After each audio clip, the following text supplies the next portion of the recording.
Hello and welcome everyone. I am Tropin and I am free and open source software developer. After of RD and guix home projects, and on this stream series we talk about development tools, practices, share part of my usual working day, and travel towards a sustainable ethical business. On the last stream we talked about great cleanup, the approach I use to make my work more efficient, more enjoyable, and more productive. And also we tried to get some practice using this approach and committed a lot of stuff that was kind of work in progress or almost done but not committed, and cleaned up RD repository. So that's mostly it for the previous stream. And our today plan is to talk about mail processing workflows, add some mail improvements to RD, and also to keep working on three-seater to get three-seater actually included in guix. Hello Antares, nice to see you as usual. Let's see. Let's start from mail processing workflows. Probably you already know that emails are quite popular and almost everyone have at least one email address or usually a few mail addresses. Also, it's one of the examples of successful or almost successful federated networks. You know that you can have your email address on different domains and using different mail providers or hosting some solutions yourself. And all of those emails can interact with each other, send messages, and do a lot of different useful stuff. Originally, if I recall correctly, it was a text-based protocol, but later some additional functionality was introduced, and now you can do almost whatever you want with emails, sending HTML pages, include files, pictures, videos, links, and all that stuff. I prefer to use mostly text-based emails. It's much easier to read it in emacs and much easier to work with them, to reply to a particular part of the message without manually copying parts to reply. And also it's a relatively good tool for working with patches for Git repositories. There are a lot of problems with text representation of the source code and for patches, diffs, and other stuff, but in the current state of the world, I would say it's probably one of the most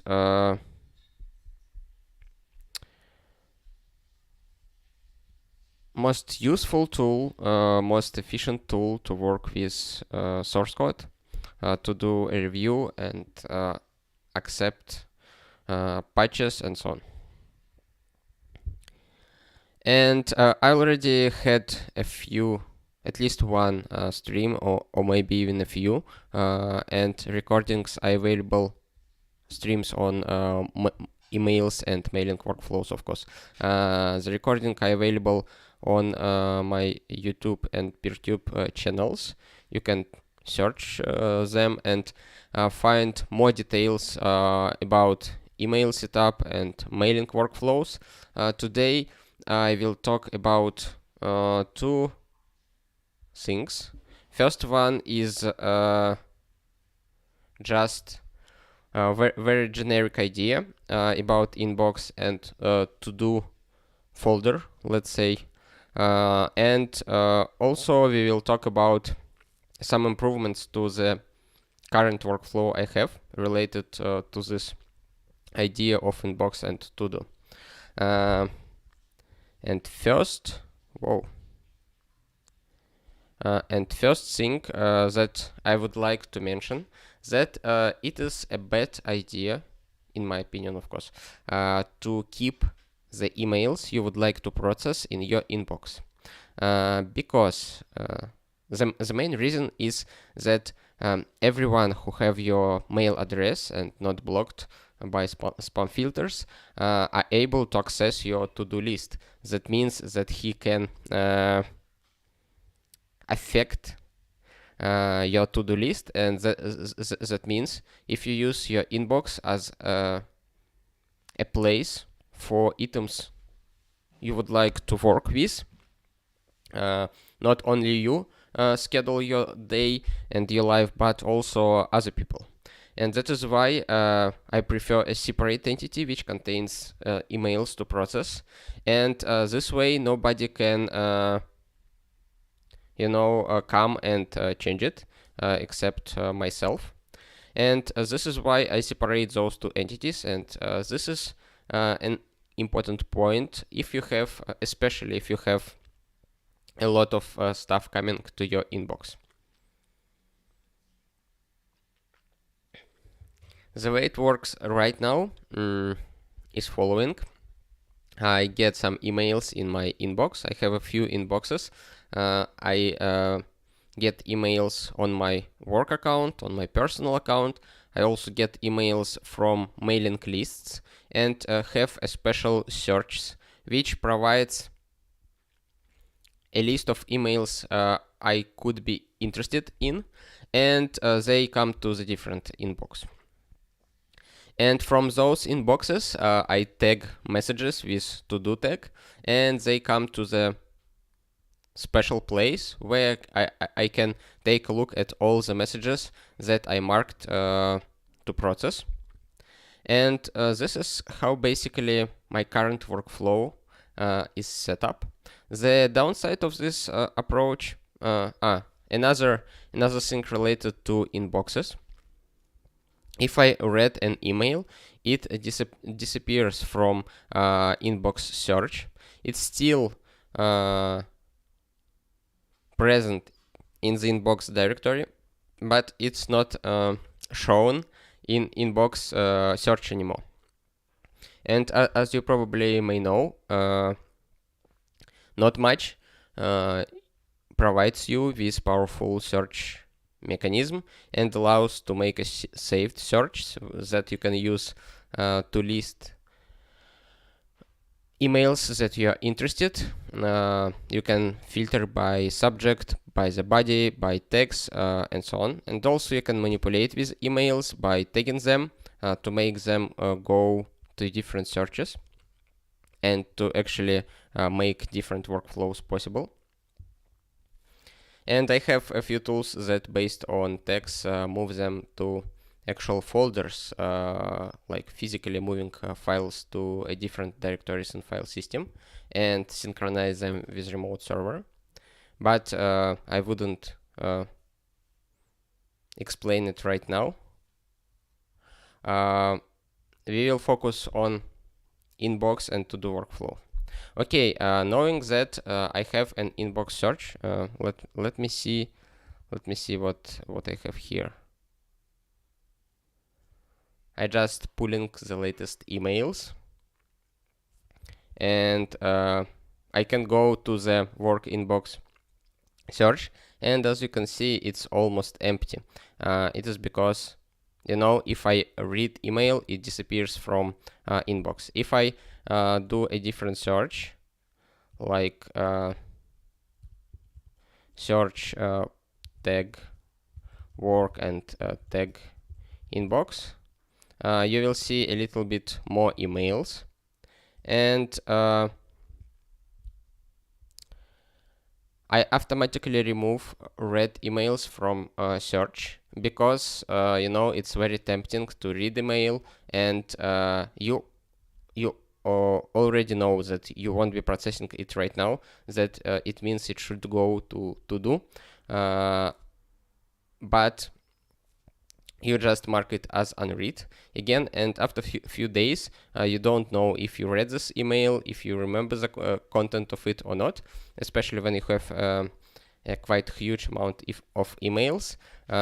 So I automatically remove from inbox, emails that I already read. And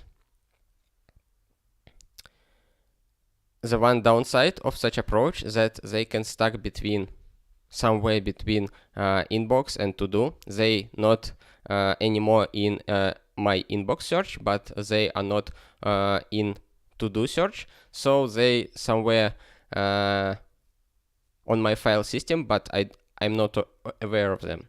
This is why recently I decided to automatically move emails that I read and decided not to reply right now and not to move to the archive, to automatically move to the to-do search. And this is why I made two to-do searches. First one for items which I explicitly marked as to-do, and other which I didn't mark as to-do, but read, and they still in my inbox. This way, I will have work inbox, and all the read emails either should be archived or will go to the to-do search, new to-do search. And also I have, for example, guix home inbox, where I get emails from mailing list with a special search terms. And if the email is interesting, I will mark it as to do, and it will also appear in my new to do search. Or I will just read it and it will disappear from guix home inbox, and that's it. Okay, looks already good and solves the problem of, emails stuck between inbox, somewhere between inbox and to-do list. And let's see how I implemented it. I actually wanted to implement it on the stream, but I did it before. And here we can see tag. Here you can see a list of saved searches, and one more I have here called new to do. It's very simple. We look for tag to do or for tag inbox and absent of tag unread. And that's it. Very simple one, but automates a lot of stuff. And now I don't need explicitly mark emails from my inbox with to-do tag. I just need to read them.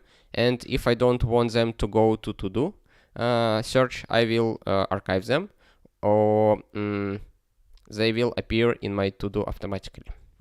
That solves the first problem. Nobody can access my to-do without my permissions. And I also automate the process of moving messages from inbox to to-do list.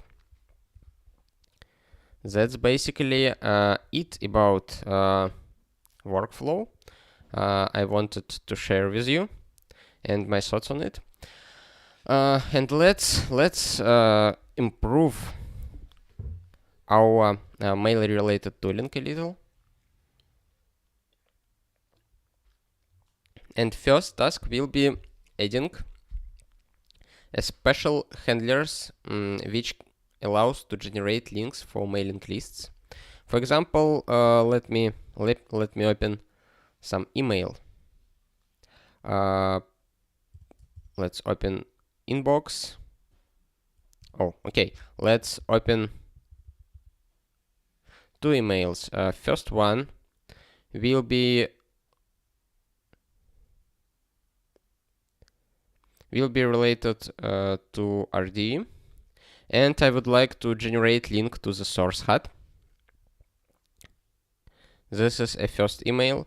The second one is email on GNU patches mailing list, and I would like to generate link to issues guix GNU.org or debugs GNU.org, or maybe both. Let's do both that. And we will be deciding later which one we would like to use. And I will show you how it works. For example, here is a reply from Ludovic, and I would like to reference it in the other thread. I press C in not much, And after that, I can call not much show stash ml archive function using L. And after that, I just pick the mailing list archive I would like to use, and you can see at the bottom the link is generated, and now I can use it inside browser. But of course, this is mailing list not related to Linux development, and that is why we need to provide our own handler for those mailing lists. And this is actually what we will do right now. Let's open a Scratch buffer, and inside the Scratch buffer, let's update the value of ml archive link a list.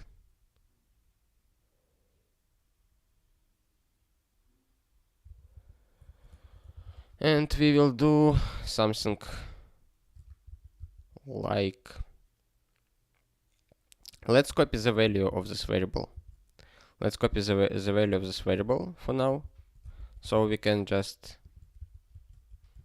edit as we would like. And here you can see how it works. We have a pair. First one is a name by which we reference this mailing list archive, and the second part of the pair is just a URL, which will be used as a prefix for newly generated email. But as you can see here in the documentation for this variable,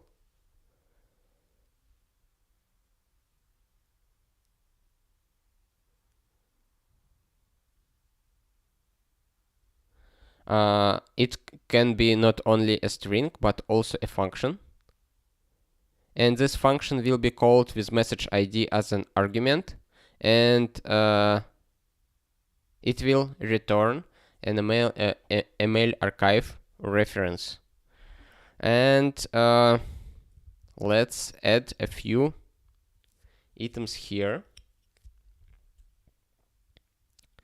First one will be, let's see, debugs GNU.org bug report. Okay, debugs have bug ID, and that's actually not what we want, because according to this documentation, this function provides only message ID as an argument to the function for generating a link. That is why we won't be able to use debugs for this. Or maybe there's a special syntax to reference exact message. Full text, message 5, inbox. No.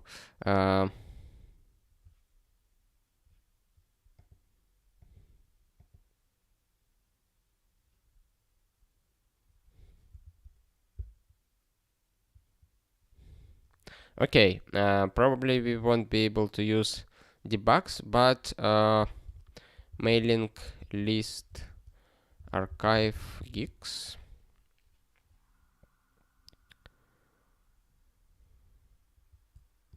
But probably we can use list GNU.org archive. And let's take an example of the thread. And here the thread for some reason using some arcane message, blah blah blah, but I would like to have a link which references by message ID.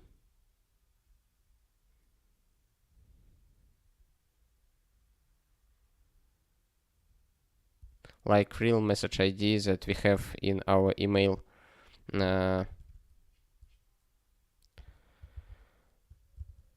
Like this one.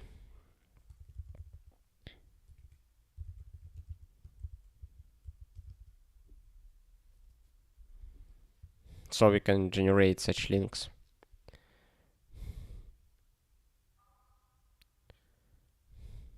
I know that I can use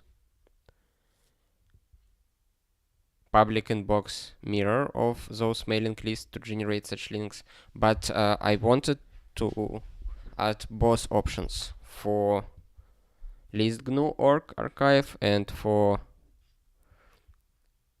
I don't know how to pronounce it, yhitil.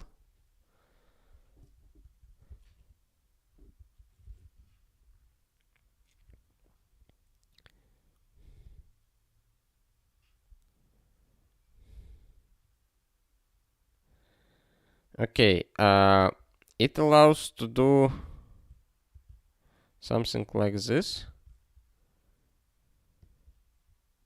Let's use our real message ID.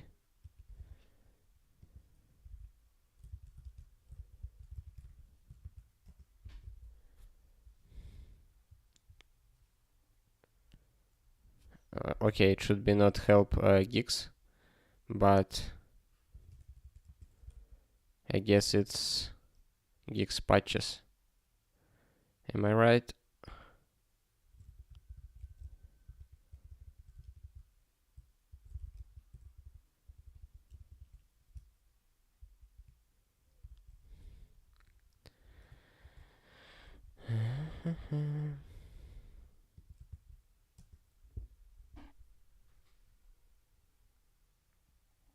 Yes, here we go. But how do we get a link which contains our message ID? Is it possible? Or is it possible to generate only query like this?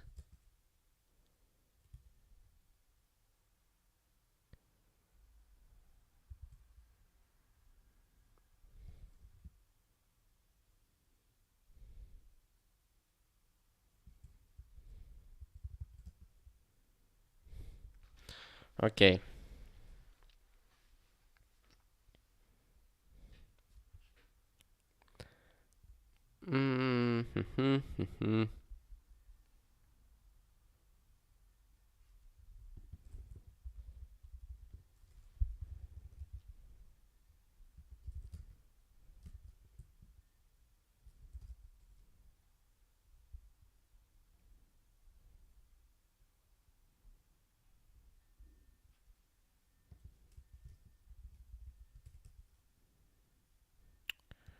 What was the syntax? Okay.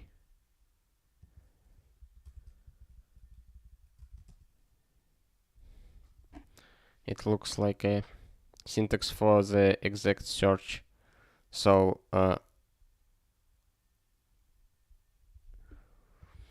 this link not exactly what I wanted to generate, but should work, I guess. Can we remove all that unnecessary stuff? And it still works. Very good. And this one? No, we need index. Do we need oops, this stuff?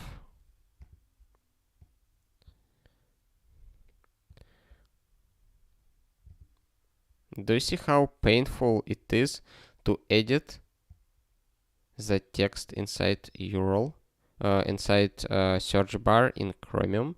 Because, you know, it's a different interface from what I used to have in Emacs.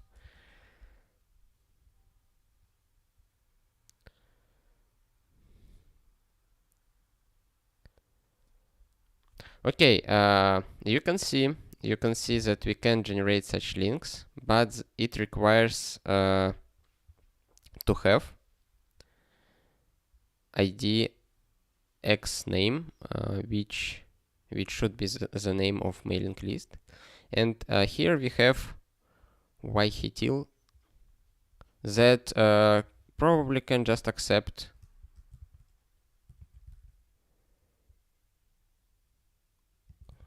message ID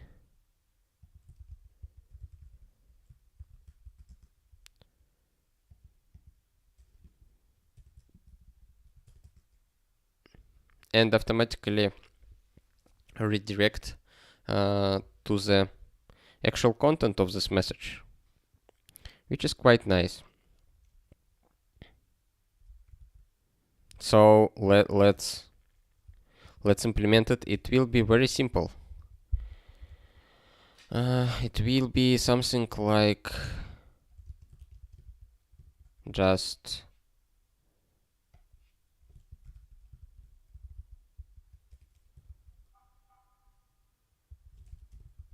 like this. And let's try it out. We have a message. We say this, and the link is generated, and it works. Okay. We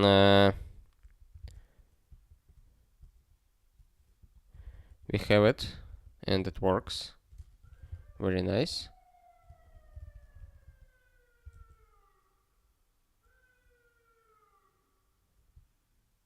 And let's set not much email archive default, which current value it is. Okay, and let's set it to this. And here we go. I don't know what used for sorting the rest of it.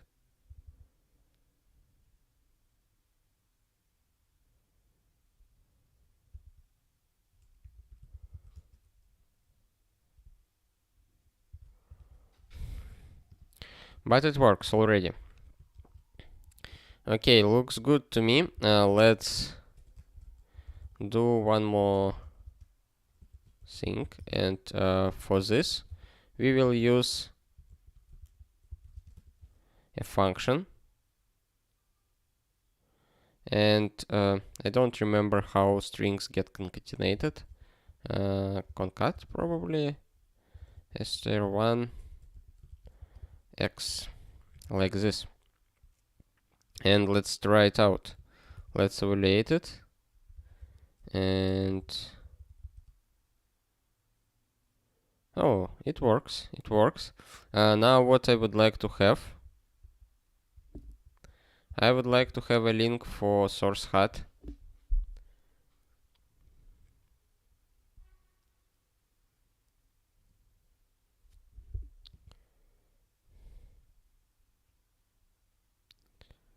You can see that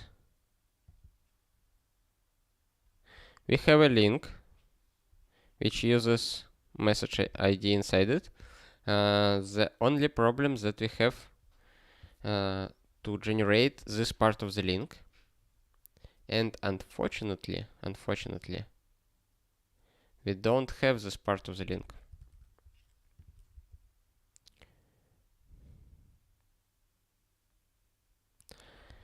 I would like to have some additional information. For example, here I can explain what I try to achieve. We can, of course, implement something like rd_devel, and here we will just place this part, and after that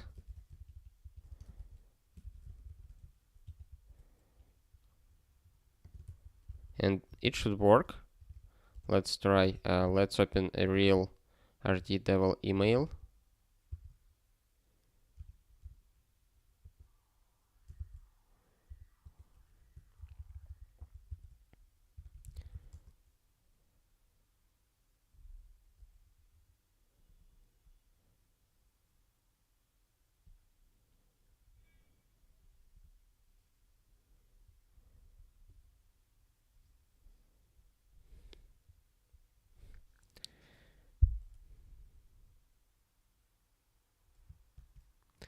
And that's right. That works perfectly well, but it works only for rd_devel.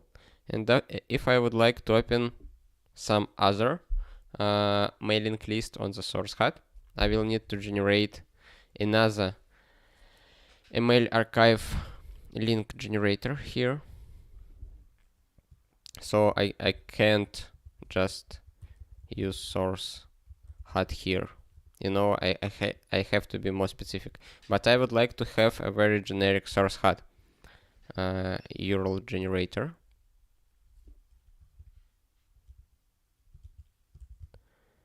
Not much something. I'm curious if there are some variables that I can access somehow, this function works.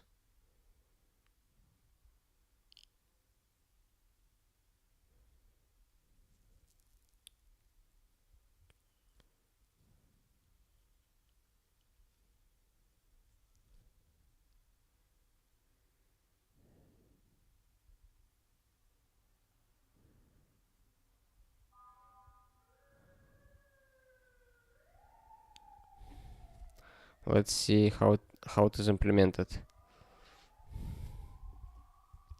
It reads for my mailing list archive.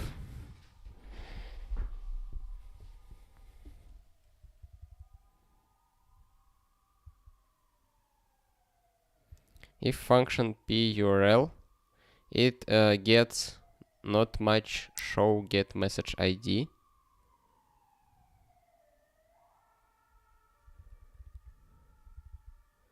Let's see what we can do here. Not much show message ID.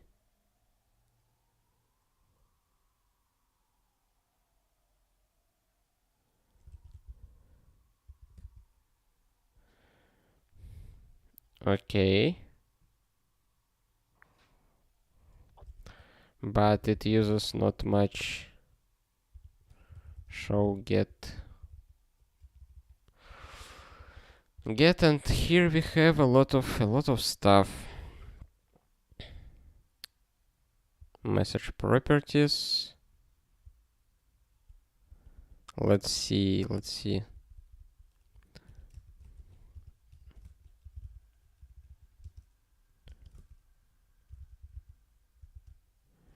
Get message.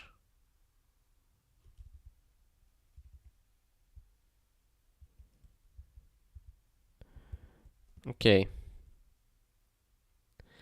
We see that address. We can obtain the address, and we also can obtain CC. And I guess that all the emails in this thread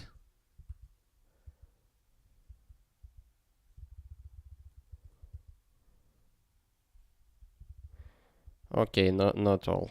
Okay.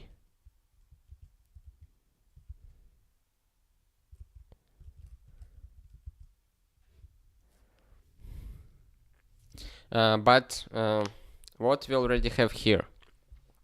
Here we have an ability to obtain email address or a few email addresses, and later operate on them somehow. So let's see if we can actually access them inside this lambda function.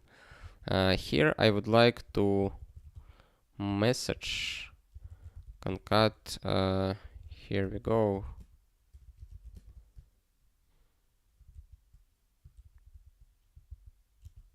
Here we go. And what else we want?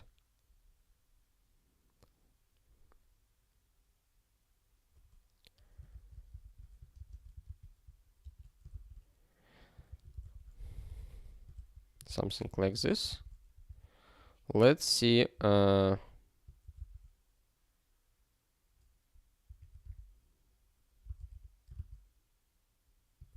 Here we go. Yes, we can access it. Very nice. It's very hacky. It's very imperative that we can access such a global state from this lambda function. And I don't like to write the programs this way, but it's very nice that we at least can access it somehow. Okay. What else we have according to not much functions? not much get. The reason I would like to add source hat, but not RD devil, because sometimes I contribute to other projects, and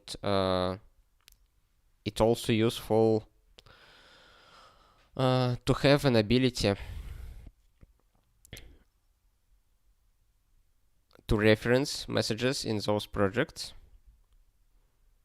and also many other people who use RD also use source hat, and it will be useful for them, not only to reference RD devil, but also some other mailing lists.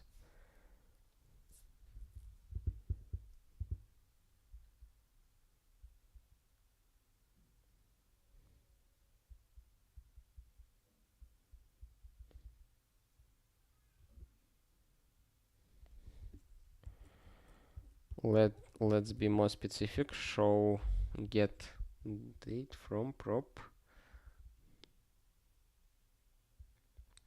text.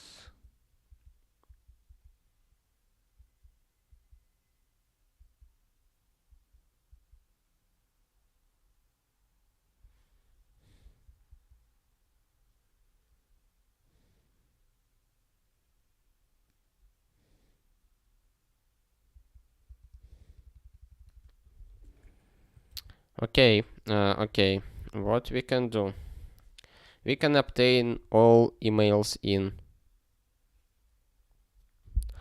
to header and CC headers.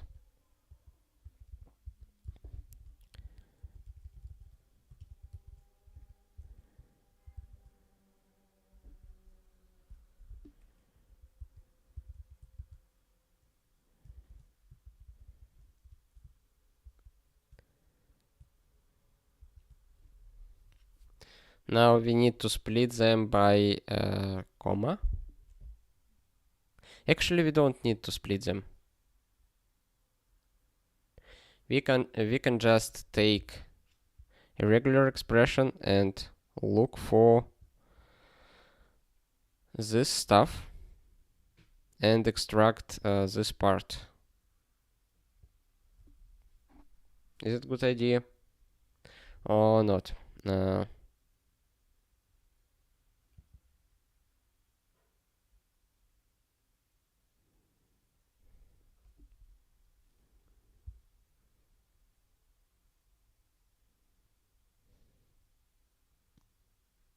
Okay, probably it will be too much for today to implement actually this function, and we won't be able to accomplish some other important things. So let's do it someday, but not today.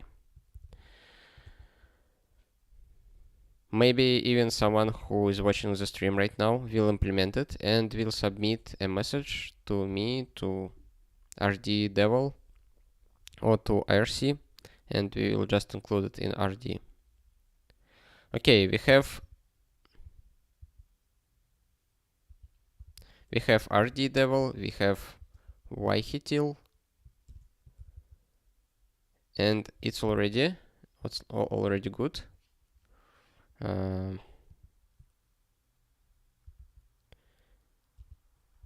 We covered those two topics. Let's persist our solution. Let's move it.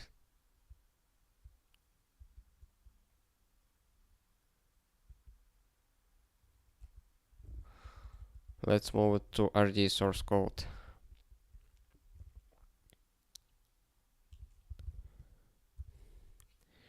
Features. And here we have a lot of code related to not much configuration. And here let's see not much visual after not much. Let's find a place here.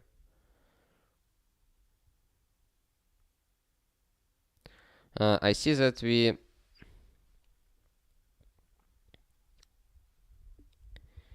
have the function for displaying HTML content, and I think it's almost related stuff, so we can place it here.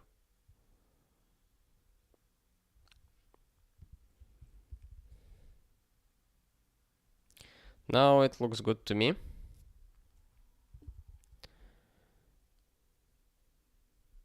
Of course, it should be a little more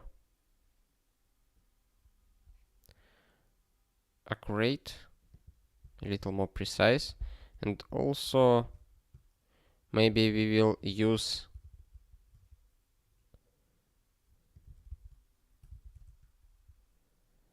something add to list.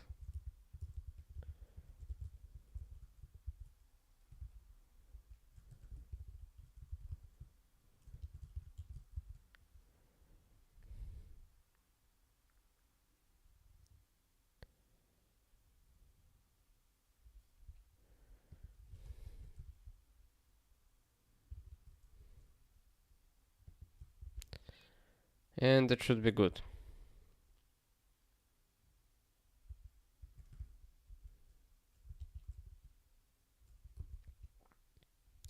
Let's reconfigure my home environment and let's see if it works or not.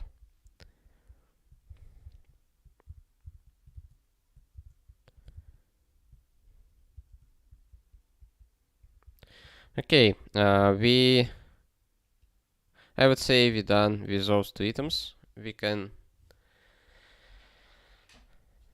generate links for guix mailing lists, and we also can generate links for RT-Devil. We didn't implement source hat links yet because it's not trivial.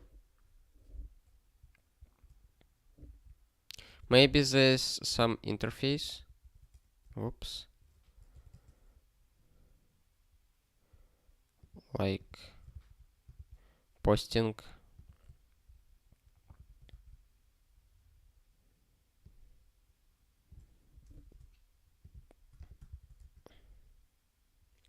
No, it doesn't work.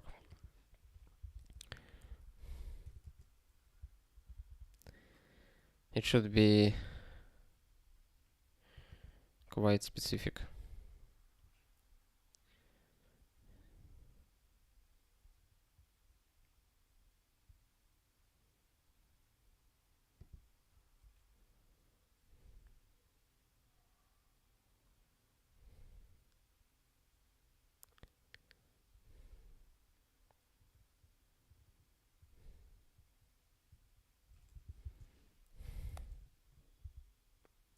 Okay, we won't be spending too much time on it today.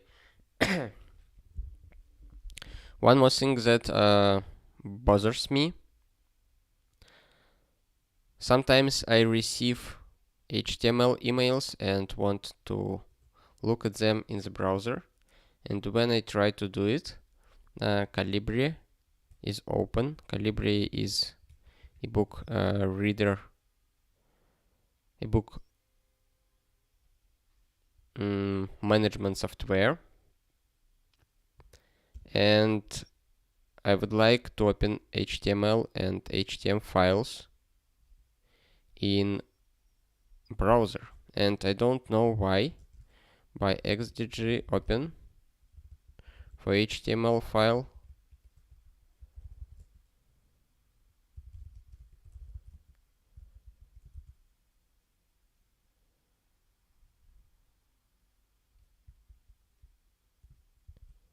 brings up Calibri, but for now this one was opened by actually email browser, HTML browser. Interesting. Let's see. Do I have some emails, HTML emails?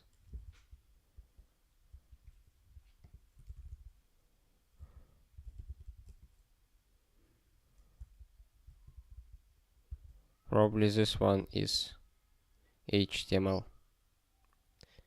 And I type .h. It generates HTML file and it get opened by Calibri, which is not what I want. Let's see, xdg open.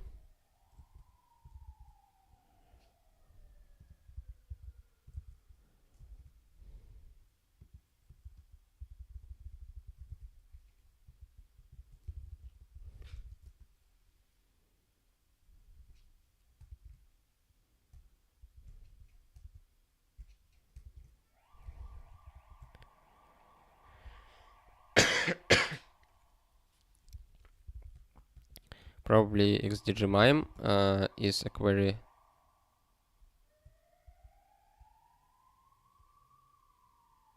tool.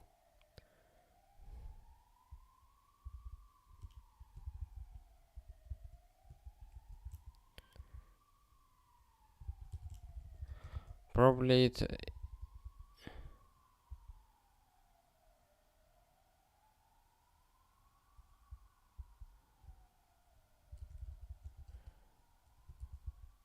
How do I know for a particular file? I know that I can use something HTML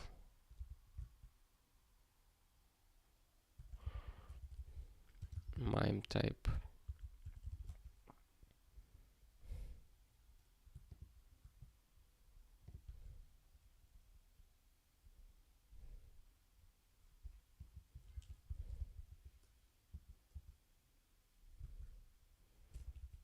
Text HTML.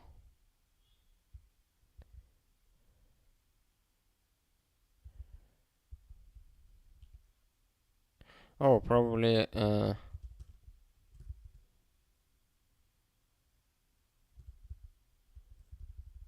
no.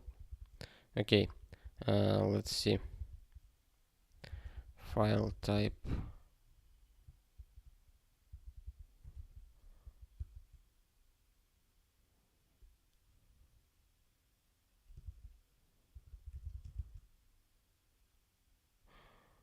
Interesting. This file was removed.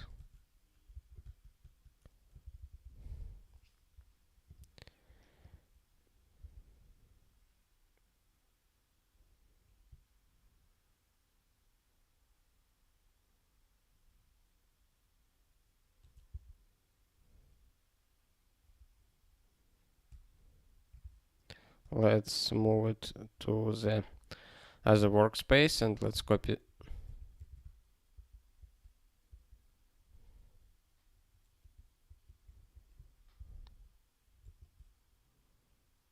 the file name and let's try one more time. Okay, the file type is text HTML and default text HTML. And what happens? What happens? Let's see. We have local share applications. Don't have Calibri here. Okay, that's okay.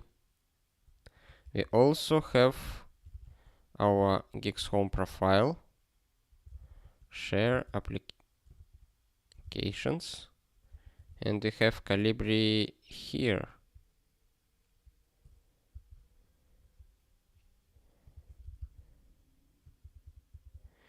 And for some reason it has text HTML mime type, but where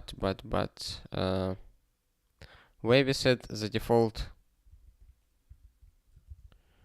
Linux default app text HTML.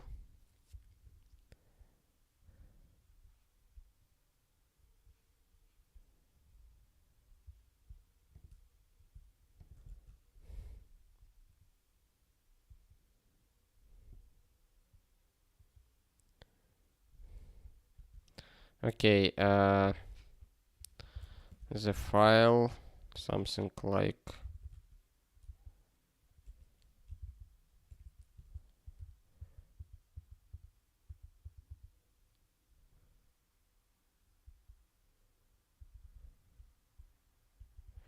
mime apps list. And here we have default applications.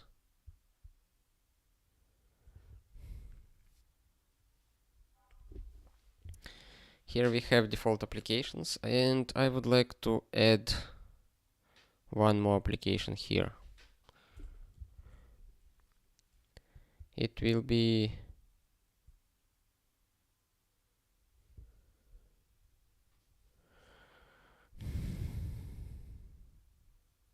my default browser, but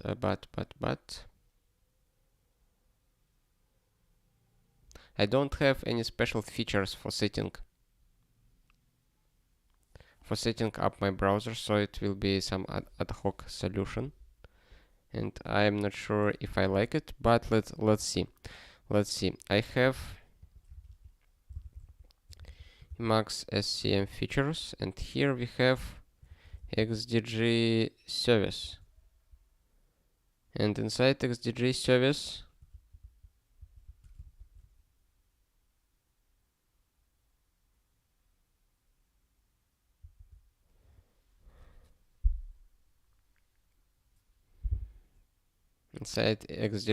we can set default stuff, and let's open configs, and here at the beginning we probably have a few services.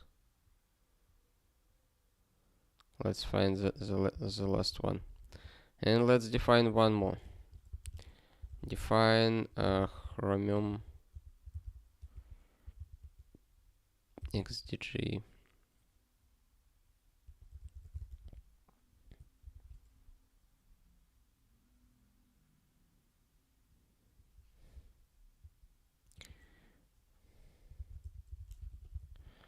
Defaults like this. Chromium XDG defaults.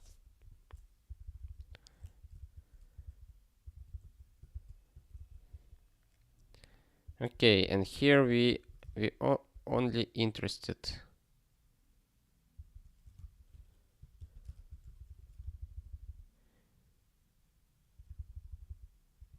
in providing a list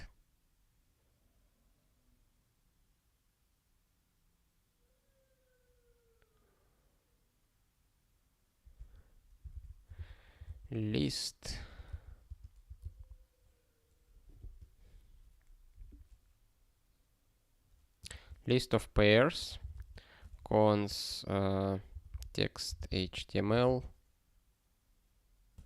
What else? I don't remember the name of the Chromium file.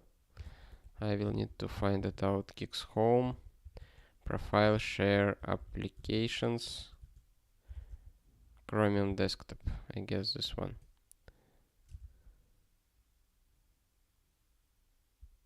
And it doesn't say anything about HTML. Ah, it says. It says okay.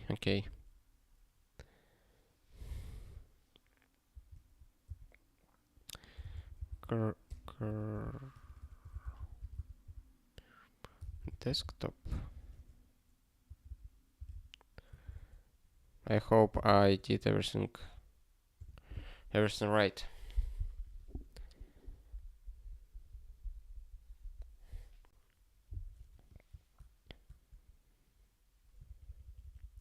And I will, oh, okay.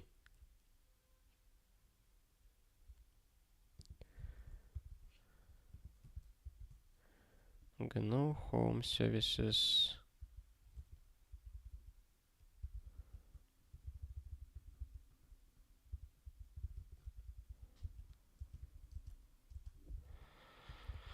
GNU home services XDG.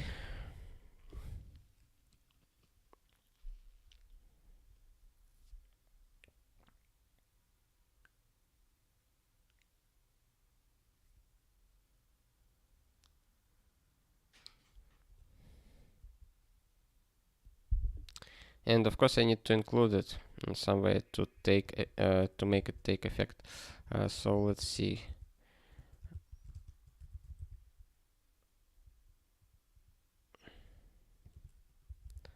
like including it here.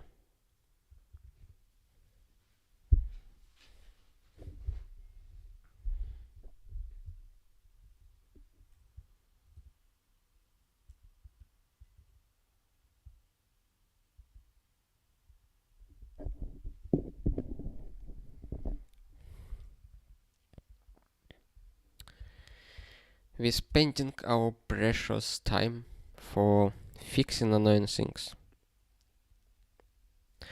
But I think from time to time you should stop.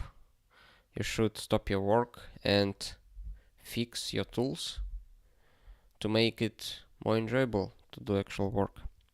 And here we see that reconfiguration went quite quickly, and let's see if the file I expect is updated.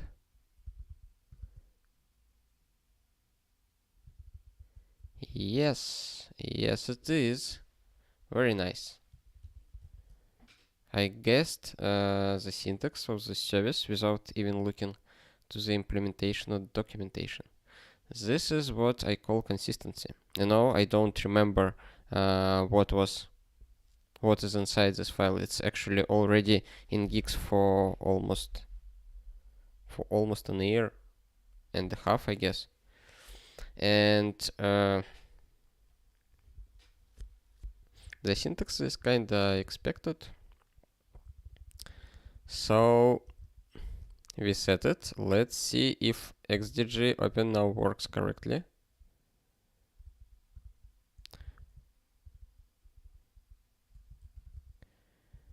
I remember. Yes. Yes.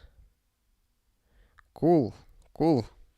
We fixed this annoying thing and we set a Chromium as a default application for text HTML MIME type. Very nice. Very nice. Really like it. Really like that we fixed it. Of course, we need to make this fix more generic. To do, move it to feature Chromium someday.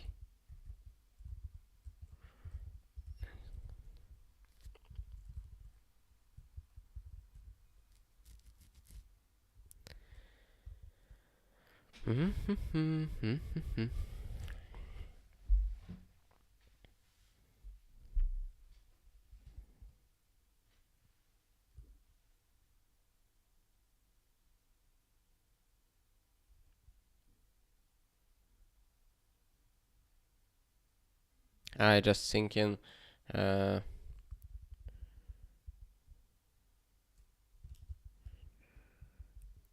which feature it belongs.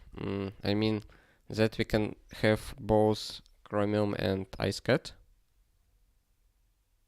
and one of them will be default browser marked somehow, and we need to set all those MIME types, and it should be done in generic way and in some more generic feature.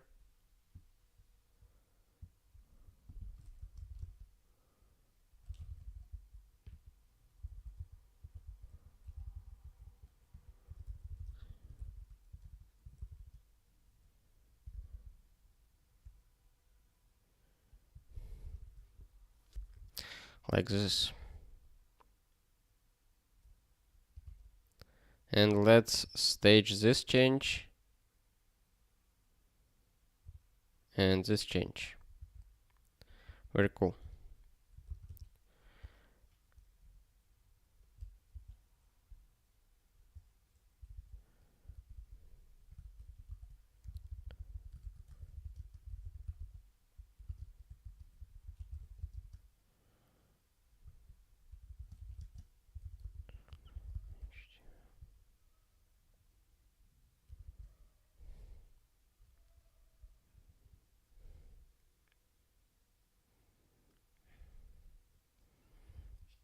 Also, let's fix this one, which we didn't fix yesterday. I would say that we need to move it to the feature emacs time.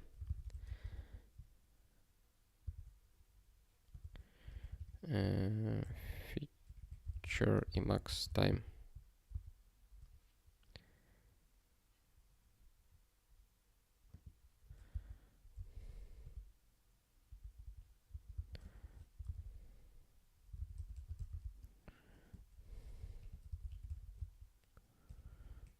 Default time zones.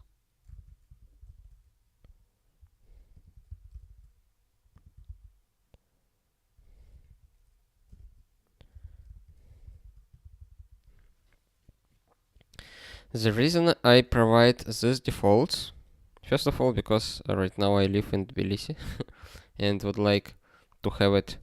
The second reason is that a number of time zones in the default value of this variable,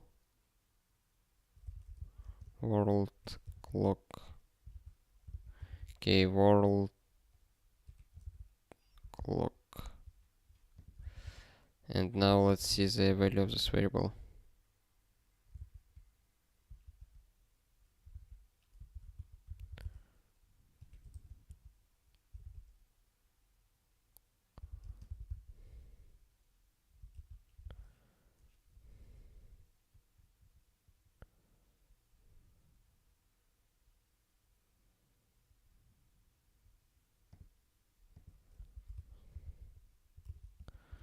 Clock list.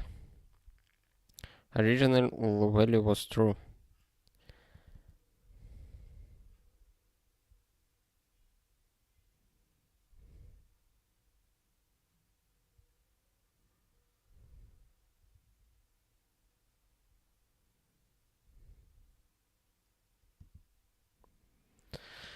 Original value is following, which has Los Angeles, New York, London, Paris, Bangalore, and Tokyo.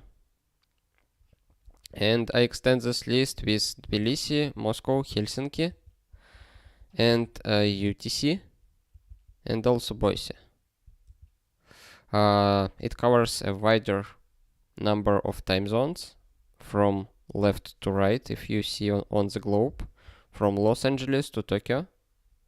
And when you work with different people across the globe, it's sometimes useful to know what time of day it is right now in their region.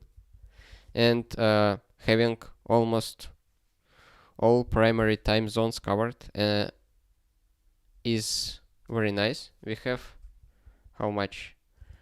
2, 4, 6, 8, 10. 10 time zones covered. And if even the time zone is not covered, we know that there are some cities between Paris and Helsinki, and we can see that between Paris and Helsinki we have only 1 hour difference right now. Let's see something else. Between New York and Boise we have a difference in 2 hours. That means there is some time zone between Boise and New York, and it's quite easy to guess what approximate time it will be between those two time zones.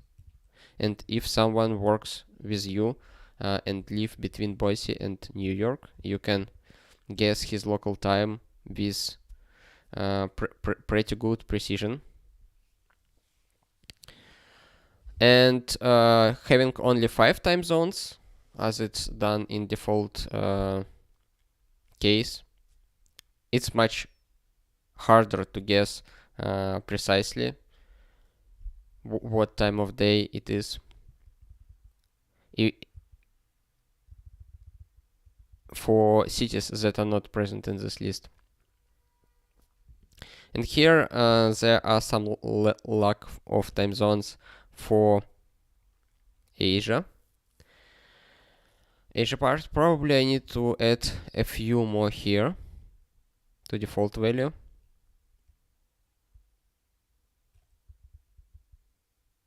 And this gap is because, you know, the ocean between America and Europe, and here probably not that many time zones which are really useful here. That means that only stuff we lack here is some Asia countries between Georgia and Tokyo, and Japan, I mean. Probably I need to find some good place to represent almost all possible time zones here.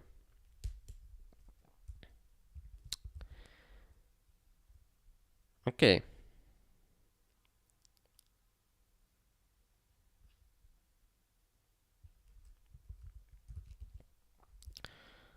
Let's save it. And also let's update our configuration.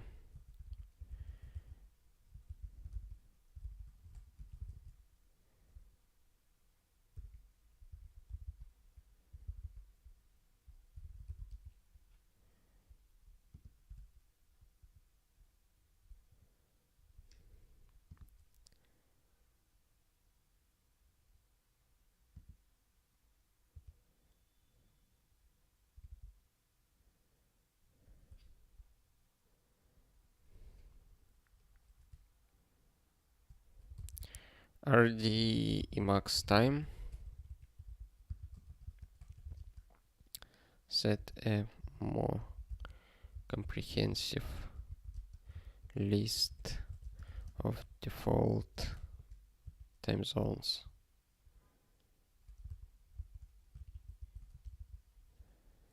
Like this. And then it seems it compiled correctly. Let's check it.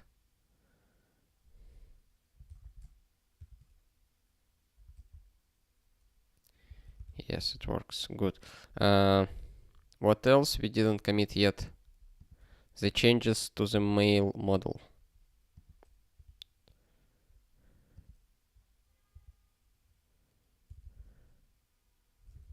Let's see if they works.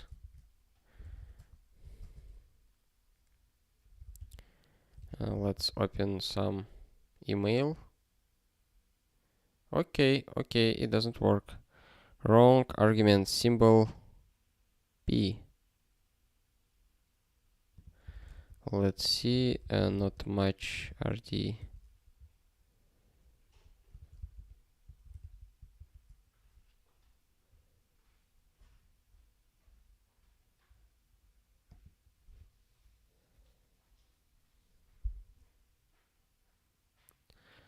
It's serialized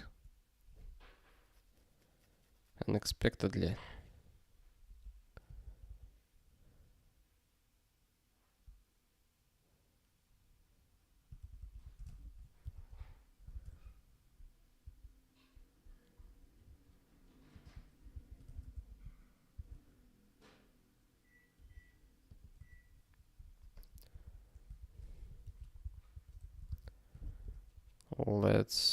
Let's change it.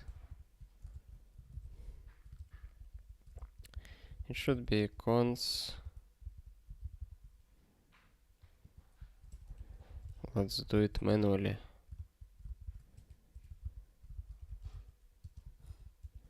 Like this. Will it work?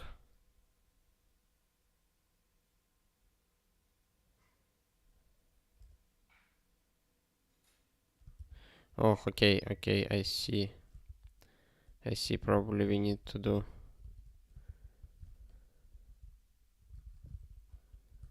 it like this.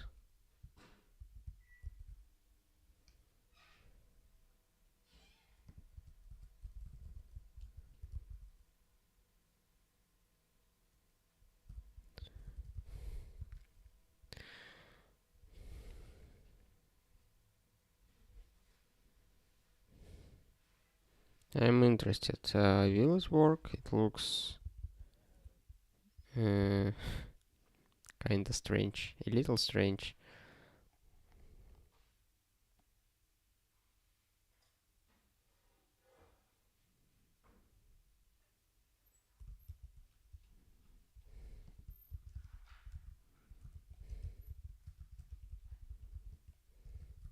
Probably I did two mistakes at once.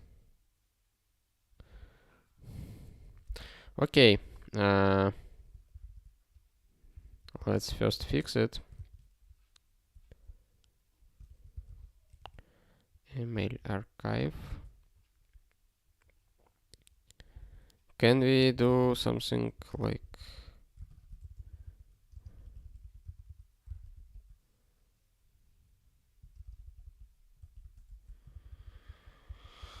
this or not? Okay. I just wanted to iterate over this list.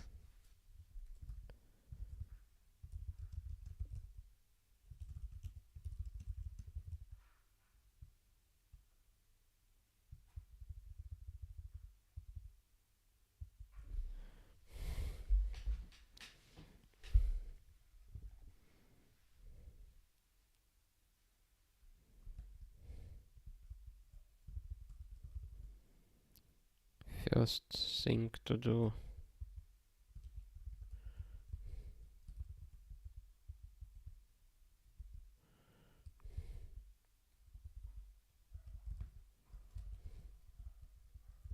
We need to repeat this operation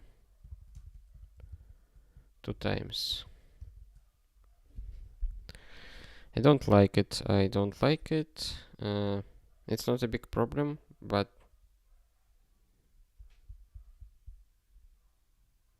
you know, we can do just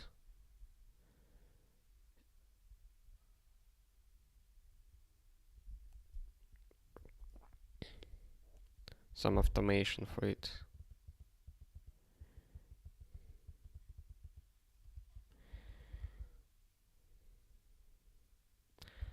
I don't remember mapcar probably. Lambda x.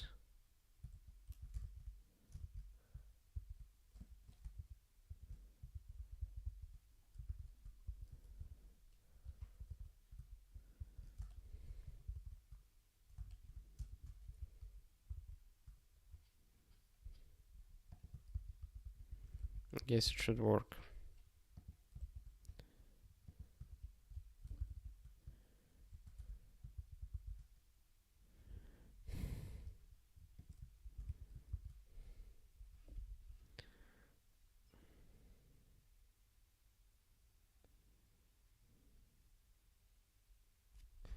Okay, it seems to work somehow.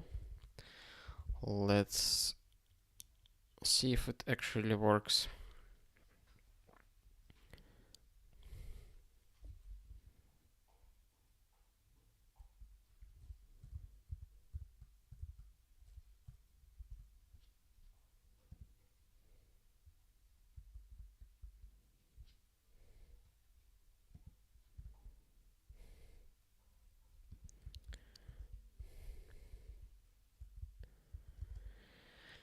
We fixed it. We fixed it. Now we can go and do actual work on tree-sitter. Okay. Okay.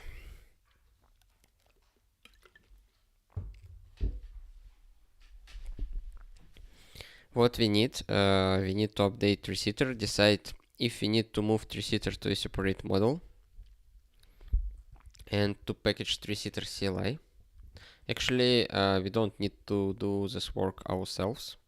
We just can take a work already done by Pierre and adapt it to our conditions.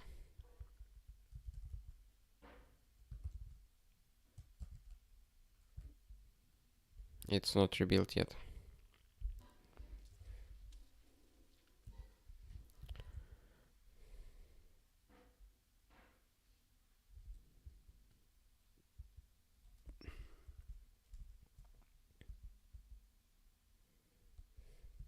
Okay, we can start looking at the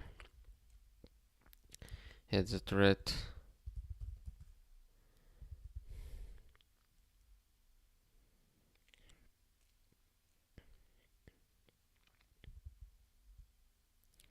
300 emails is quite huge.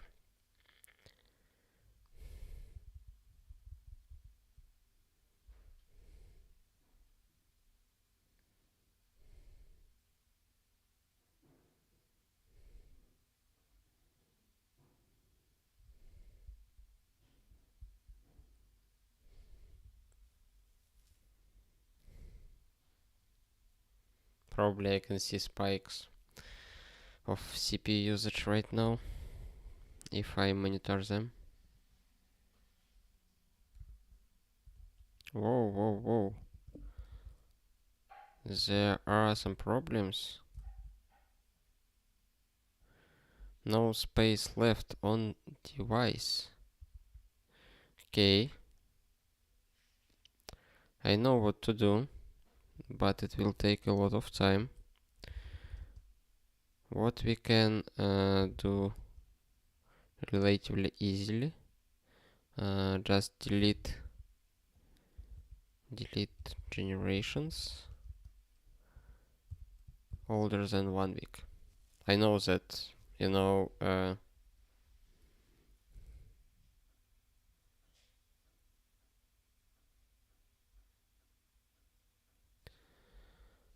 my current generation of RD is quite stable,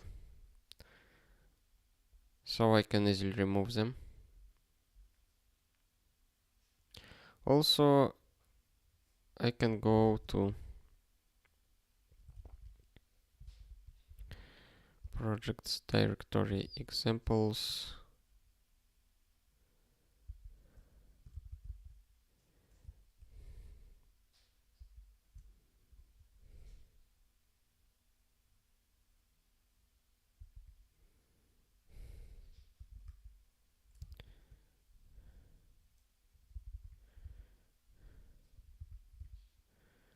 Which guix? No, I need a real which for the binary. Okay, let's see.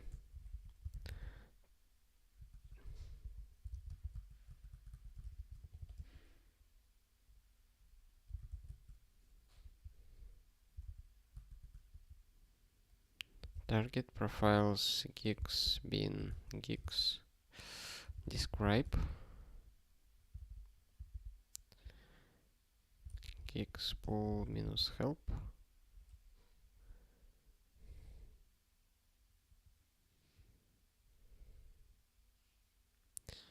minus d, I would say.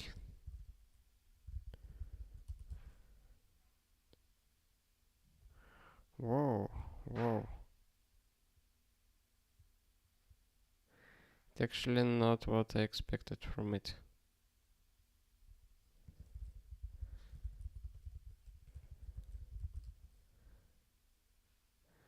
Expected it to remove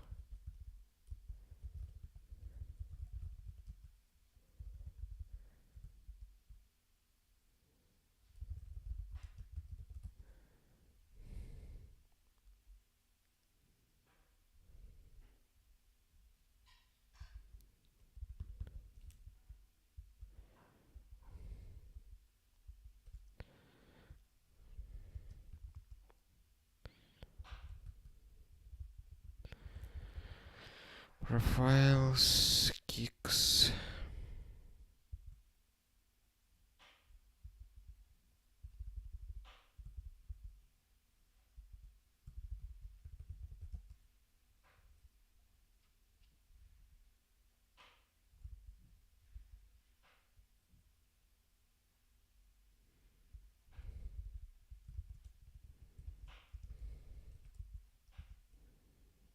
Okay, this is what I expected.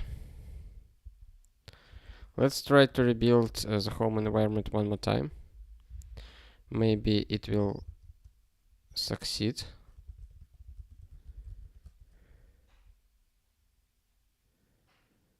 But I guess I need to launch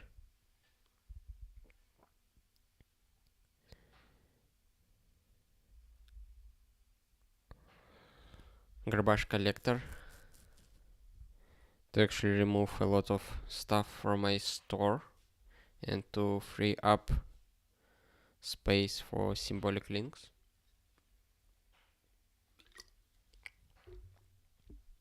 But let's see, maybe I won't need it.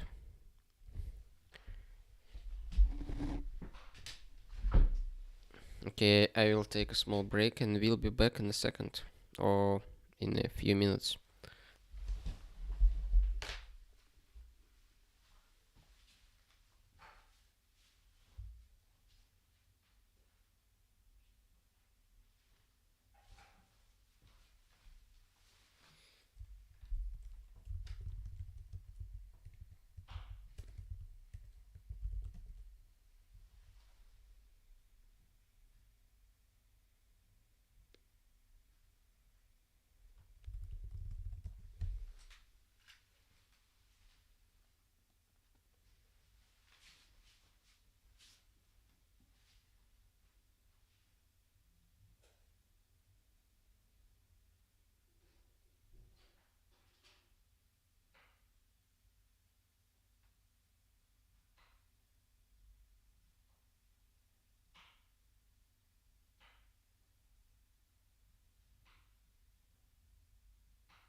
I saw a few errors during garbage collection.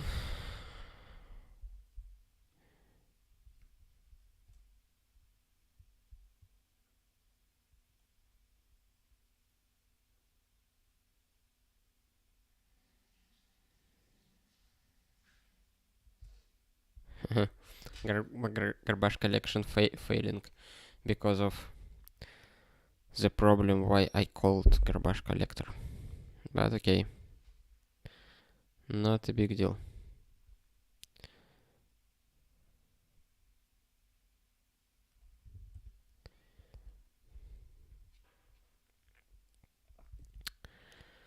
What else we have in plans for today? Only tasks related to tree-sitter. Okay, let's take a brief look. Okay, we can't take a brief look until we reconfigure our home environment. And we can't reconfigure our home environment until we clean up the space. And doing it on the stream will take a lot of time because, you know, CPU is already loaded by OBS and garbage collection doesn't make it easier for my machine to actually finish the task. That means that we will need to finish the stream for today. But before finishing the stream, I need to come up with some conclusion. Okay, the first conclusion will be do GC before the stream.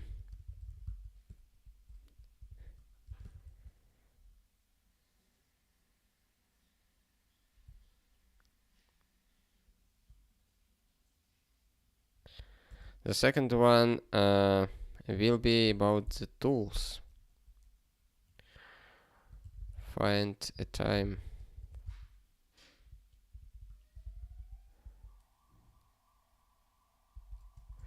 Allocate some time to sharpen your tools.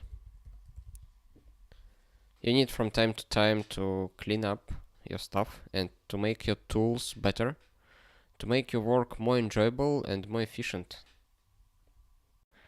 And that's it for today. Thank you very much for watching the stream or watching the recording of the stream, and I will